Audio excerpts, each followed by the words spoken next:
Ortogênese e a mutação ó, aqui, ó. Exatamente, achei aqui.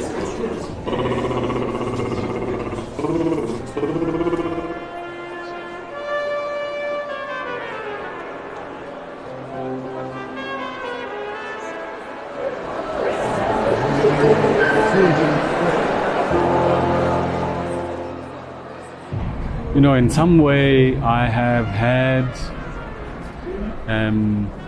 this concept in my mind, in the back of my mind for a number of years, because I first heard the story that a person called John Newton wrote Amazing Grace when I was visiting Liverpool maybe 15, 16 years ago.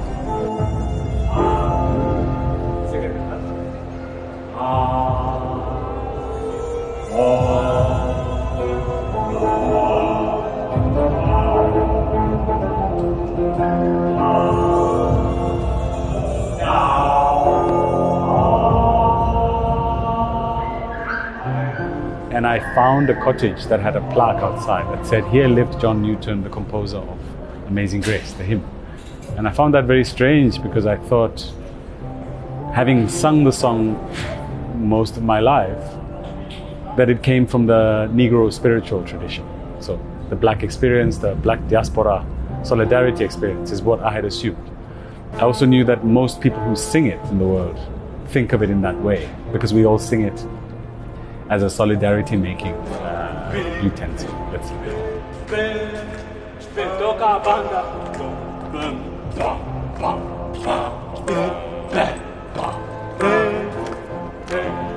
And at some point I thought, let me just read a bit more about it, and I found something called The Authentic Narrative, written by John Newton, in which I discovered that he was a slave trader. He declared himself as a scoundrel and a bad person.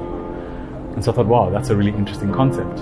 And I'd been thinking about that for a while, and Jacobo called, having spoken to Manuela in Liverpool, and they jointly wanted to ask if I would present something for the Bienal.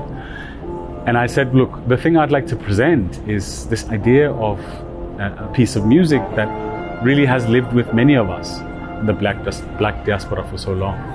And its history is hidden, it's submerged. And I think there's something about bringing the history up, bringing those ghosts up, that I think pays tribute to the people who've gotten lost, the slaves who've gotten lost or traded, the lives that have been changed forever.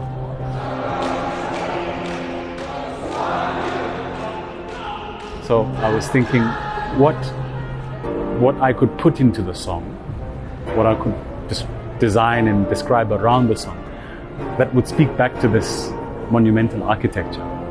So the idea started to surface when I was on a visit here, just looking at the site, that we could recreate the ship. Maybe one of the ships that traded slaves, maybe the Greyhound, the particular ship that Newton was on when he left Brazil. So that was the thread that brought us here.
I want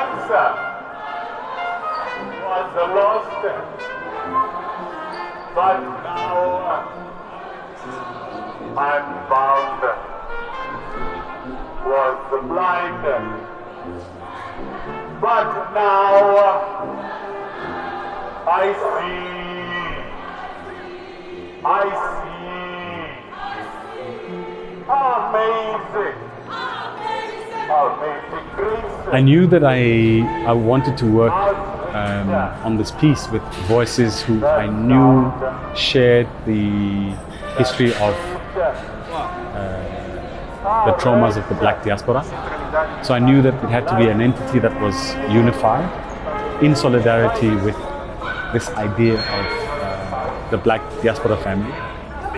And I knew the people in São Paulo who work with that theme are Legítima Defesa, because I met them a number of years ago when they came and disrupted a performance that I was doing at Mich SP. And we just expressed a desire to work with each other. And then they invited me to work with them to devise music for a production called Black Brecht. And when we did that piece, the videographer who was also managing the image mapping, the video mapping, was Bianca Turner. And so I discovered her work through the connection with Eugênio Lima and Legítima Defesa.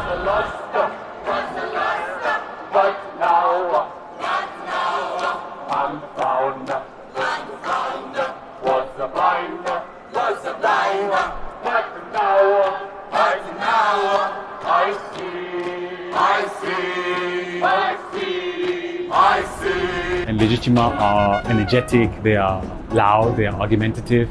They're very proudly black in a place in the world that still is figuring out how to speak in those terms of blackness and other.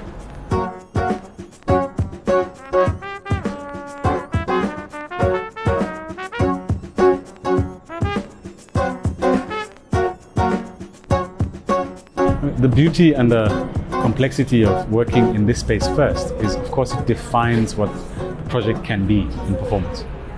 I don't have a space physically that is like this in Liverpool. The offer in Liverpool is to work at the cathedral, the Catholic cathedral. And there's a platform there which I've gone to see, and I know it reasonably well now. So I will have to reimagine how it shapes inside of a church, going to the outside of the church with a public that is milling about. So parts of it will reflect some of how we worked. I will use some of the same vocal training methodology that I've used with Legítima Defesa, except that in Liverpool I've requested formal choirs to join the singing, and we will be working it from score which I've written, which is a disrupted score of the original.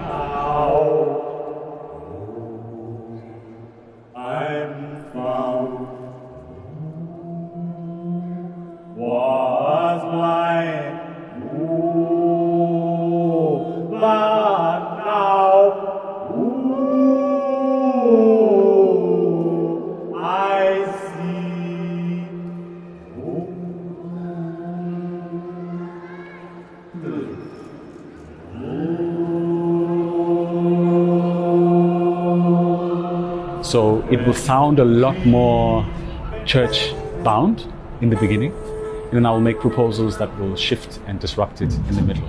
It'll be much shorter. In Liverpool, it'll last about 20 minutes, the performance. And then what we will bring back here is elements of what we will have created in Liverpool, some of the design, some of the ideas, in order to inform the installation. So it will exist subsequent to September, here at the Biennale as a sound and visual installation, as well as in Liverpool as a sound and visual installation.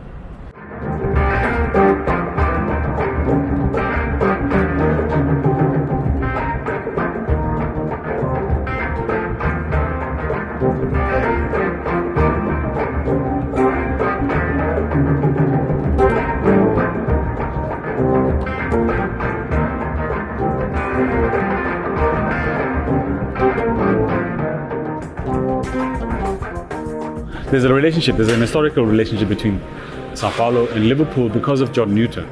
John Newton has his conversion experience, which he assimilates to the conversion of Saul, who was the persecutor of Christians, who became São Paulo.